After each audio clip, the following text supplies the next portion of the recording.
انہیں عقل دی تھی یہ سوچتے نہیں، ان کو کان دیے تھے یہ سنتے نہیں، ان کو آنکھیں دی تھی یہ دیکھتے نہیں۔ عبرت والا دیکھنا، اولئک کالانعام بل ہم اضل، یہ جانوروں کی مانند ہیں بلکہ ان سے بھی گئے گزرے ہیں جو اپنی عقل کو، کانوں اور آنکھوں کو استعمال کر کے حق بات تک پہنچنے کی کوشش نہیں کرتے۔ حی علی الفلاح۔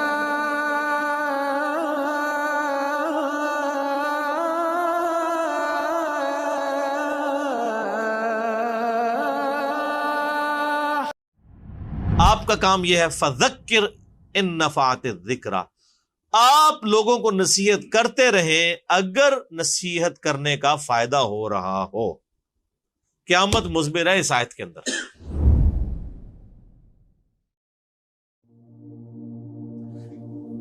کہ نبی علیہ السلام کو کہا جا رہا ہے کہ آپ نے سمجھانا اس صورت میں ہے جب آپ کو نظر آئے کہ سامنے والا بندہ بات سن رہا ہے اور سمجھنا چاہتا ہے، اور اگر نہیں سمجھنا چاہتا تو آپ نے نہیں سمجھانا اس کو۔ ہم تلے ہوتے ہیں کہ منوا کے چھوڑنا ہے۔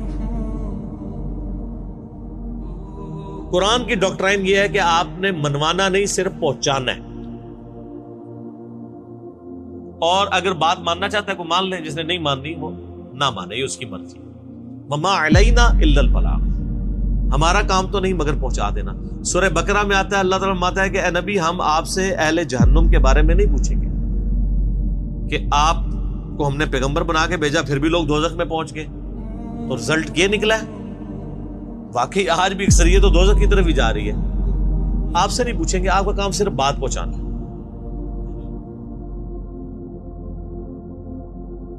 تو عقل والے سے مراد ہر وہ انسان جس کی عقل سلامت ہے، وہ پاگل نہیں ہوا۔ اور جو اپنی عقل کے ہوتے ہوئے اپنی عقل کو استعمال نہ کرے تو اس کو اللہ تعالیٰ نے قرآن میں کہا ہے یہ جانور سے بھی بدتر ہے۔ جی سورۃ الاعراف آیت نمبر 179، وَلَقَدْ ذَرَأْنَا لِجَهَنَّمَ كَثِيرًا مِّنَ الْجِنِّ وَالْإِنسِ، ہم نے جنوں اور انسانوں کی اکثریت پیدا اس لیے کی ہے الٹیمیٹلی انہوں نے دوزخ میں جانا ہے۔ وَلِعَوْذُ بِاللَّهِ تَعَالَى اللہم اجرنا من النار، اللہم اجرنا من النار، اللہم اجرنا من النار، آمین۔ پھر اللہ تعالیٰ ساتھ ہی فرماتا ہے ہم نے انہیں عقل دی تھی یہ سوچتے نہیں، ان کو کان دیے تھے یہ سنتے نہیں، ان کو آنکھیں دی تھی یہ دیکھتے نہیں۔ عبرت والا دیکھنا، اولئک کالانعام بل ہم اضل، یہ جانوروں کی مانند ہیں بلکہ ان سے بھی گئے گزرے ہیں جو اپنی عقل کو، کانوں اور آنکھوں کو استعمال کر کے حق بات تک پہنچنے کی کوشش نہیں کرتے۔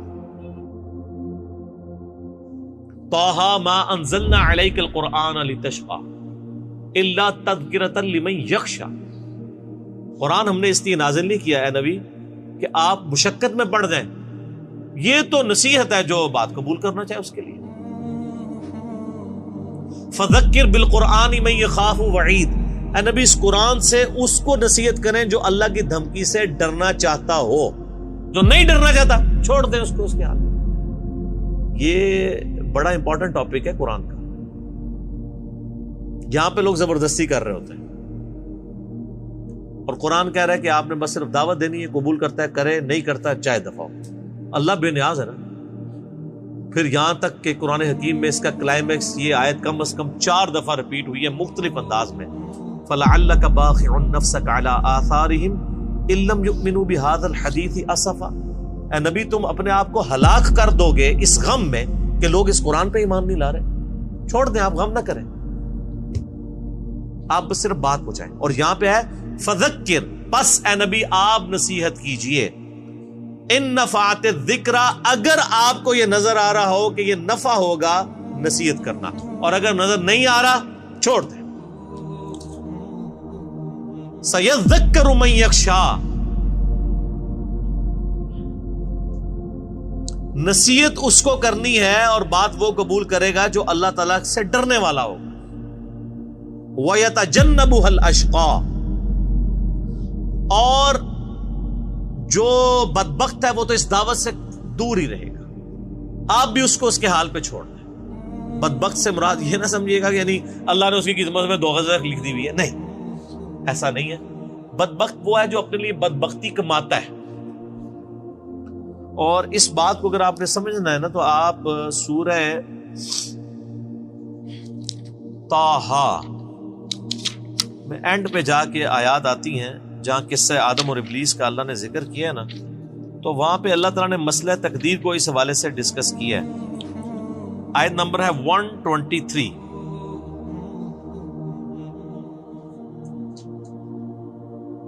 آپ کے یہ بلو والے قرآن میں پیج نمبر ہے 321 اور نیچے سے یہ چھٹی لائن ہے، قَالَ اهْبِطَا مِنْهَا جَمِيعًا۔ اللہ فرماتا ہے ہم نے ان دونوں سے یعنی آدم اور اما حوا سے کہا اتر جاؤ تم دونوں نیچے سب کے سب، بعضکم لبعض عدو، تمہاری اولاد بھی ہوگی وہ بعض بعض کے دشمن ہوں گے۔ فَإِمَّا يَأْتِيَنَّكُم مِّنِّي هُدًى، پس جب کبھی بھی میری طرف سے کوئی ہدایت کی کتاب تمہارے پاس آئے گی، فَمَنِ اتَّبَعَ هُدَايَا، تو جو کوئی اس ہدایت کی کتاب کی پیروی کرے گا، فَلَا يَضِلُّ وَلَا يَشْقَى، تو نہ گمراہ ہوگا اور نہ بدبخت ہوگا جو کتاب کی پیروی کر لے گا۔ تو اس کا کیا مطلب ہوا؟ بدبختی انسان خود کماتا ہے۔ اللہ تعالیٰ کہہ رہا ہے کہ اے اولاد آدم جب کتاب آئے گی نا تو جو اس کی پیروی کر لے گا وہ نہ گمراہ ہوگا نہ بدبخت ہوگا۔ اور یہاں پہ آ رہا ہے کہ آپ اس کو اس کے حال پہ چھوڑ دیں جو بدبخت ہوا ہے، مراد یہ کتاب ماننا ہی نہیں چاہتا۔ الذی یصلی النار الکبری، اس بدبخت کو تو ہم اس بڑی آگ پر پیش کریں گے، اس کا علاج تو ہم نے کر رکھا ہے آخرت میں۔ ثم لا يموت فیہا ولا یحیا، پھر وہ اس آگ میں نہ زندوں میں ہوگا نہ مردوں میں۔ یہ ہے جناب اللہ کا غصہ، بہت آئے تو کام ہی تمام ہو جائے نا۔ قرآن میں آتا ہے نا، اللہ تعالیٰ آتا ہے کہ سورہ فرقان میں کہ آج ایک موت نہیں کئی موتیں مانگو، موت نہیں تمہیں آئے گی۔ صحیح بخاری میں حدیث ہے قیامت والے دن میدان محشر میں لا کے نا موت کو مینڈے کی شکل میں ذبح کیا جائے گا۔ جنتی پریشان ہو جائیں گے اور جنت کے وہ کنارے پہ آئیں گے کہ پتہ نہیں کیا فیصلہ ہونے لگا ہے۔ جب آواز دی جائے گی نا کہ آ جاؤ اب یہ ایک میلہ لگنے لگا وہ دیکھو، جنتی پریشان ہوں گے ہمیں کہیں جنت سے نکال نہ دیا جائے، اور دوست کی خوش ہوں گے کہ شاید کوئی ہمارے نکلنے کی سبیل ہونے لگی ہے۔ جیسے ہی وہ کناروں پہ آئیں گے میدان محشر میں مینڈے کی شکل میں موت کو جب قتل کر دیا جائے گا تو اللہ تعالیٰ فرمائے گا کہ اہل جنت کے لیے خوشی کی بات ہے کہ اب ان کو موت نہیں آئے گی، موت ہی ختم کر دی۔ کریٹر آف دا یونیورس نے موت کو ہمیشہ کے لیے ختم کر دیا، اب اللہ بھی ہمیشہ کے لیے اور آپ بھی ہمیشہ کے لیے۔ واہ جی واہ، اللہ اکبر کبیرہ والحمد للہ کثیرہ وسبحان اللہ بکرۃ واصیلا۔ اور جہنمی مایوسی میں ان کی اضافہ ہوگا کہ اب تو موت آنی ہی نہیں ہے، ہمیشہ کی ناکامیاں ہمارا مقدر ہوگی۔ اللہم اجرنا من النار، اللہم اجرنا من النار، اللہم اجرنا من النار، آمین۔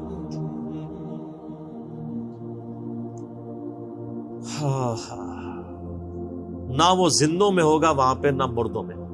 قد افلح من تزکا، بے شک فلاح پا گیا وہ شخص جس نے اپنے آپ کو پاک کر لیا، اپنے نفس کا تزکیہ کر لیا، وہ کامیاب ہو گیا۔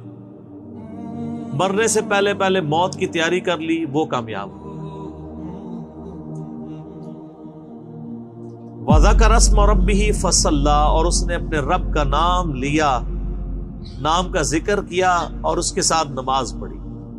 ظاہر نماز تو اللہ کے نام کے ساتھ ہی پڑھی جاتی ہے، اللہ اکبر کہہ کے نماز شروع ہوتی ہے۔